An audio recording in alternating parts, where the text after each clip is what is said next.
కేసీఆర్ ఒక మోసగాడు, ముఖ్యమంత్రి స్థాయిలో ఉండి అంతా మోసమే చేస్తున్నాడని వైఎస్ఆర్ తెలంగాణ పార్టీ అధ్యక్షురాలు వైఎస్ షర్మిల ఆరోపించారు. నిజామాబాద్ జిల్లా బీర్కూర్ మండల కేంద్రంలో పాదయాత్రలో ఆమె మాట్లాడారు. పథకాల పేరు చెప్పి ఒక్కటైనా అమలు చేశారా అని ప్రశ్నించారు. కళ్ల ముందు 2 లక్షల ఉద్యోగాలు ఖాళీగా ఉన్నా భర్తీ చేయడం కేసీఆర్కు చేత కావడం లేదని అన్నారు. రాష్ట్రంలో 13 లక్షల కొత్త పెన్షన్లు పెండింగ్లో ఉన్నాయని తెలిపారు. పేరుకు అసెంబ్లీ సాక్షిగా 10 లక్షల మందికి ఇస్తానని మోసం చేశారని విమర్శించారు. తెలంగాణ ప్రజలను కేసీఆర్ మోసం చేసినట్లు బీజేపీ కాంగ్రెస్లు సైతం మోసం చేశాయన్నారు. కేసీఆర్ను ప్రశ్నించేందుకే పార్టీ పెట్టానని, తెలంగాణ వైఎస్ఆర్ పాలన తిరిగి తీసుకొస్తారని తెలిపారు. మోసగాడే అవుతాడు కదా, ముఖ్యమంత్రి స్థాయిలో ఉన్న వ్యక్తి. పరిపాలన చేతనైందా కేసీఆర్ సార్కు? ఏం చేతనైంది కేసీఆర్ సార్కు? రైతులను ఆదుకోవడం చేతనైందా కేసీఆర్ గారికి? అసలు వరి వేస్తే ఉరే అన్న సన్నాసి ముఖ్యమంత్రి ప్రపంచంలో ఇంకెవరైనా ఉంటారా?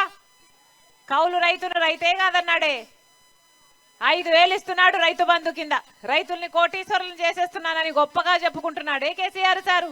అసలు రాజశేఖర రెడ్డి గారు ఉన్నప్పుడు ఇన్పుట్ సబ్సిడీ ఉండే, ఎరువుల మీద సబ్సిడీ ఉండే, విత్తనాల మీద సబ్సిడీ ఉండే, పంట నష్టపోతే పంట నష్టపరిహారం ఉండే, బోర్లు వేసుకుందామంటే సాయం చేస్తుండే, డ్రిప్ వేసుకుందామంటే సాయం చేస్తుండే. ఇవన్నీ ఉంటే కదా, మరి ఏమైనా పథకాలు ఉన్నాయా? ఇప్పుడు మొత్తం 30,000 ఇచ్చే పథకాలను బంధు పెట్టి 5,000 ఇచ్చే రైతు బంధు ఇస్తున్నాడు కేసీఆర్ సార్. ఆ 5,000కే రైతులు కోటీశ్వరులు అయిపోతారా అన్న?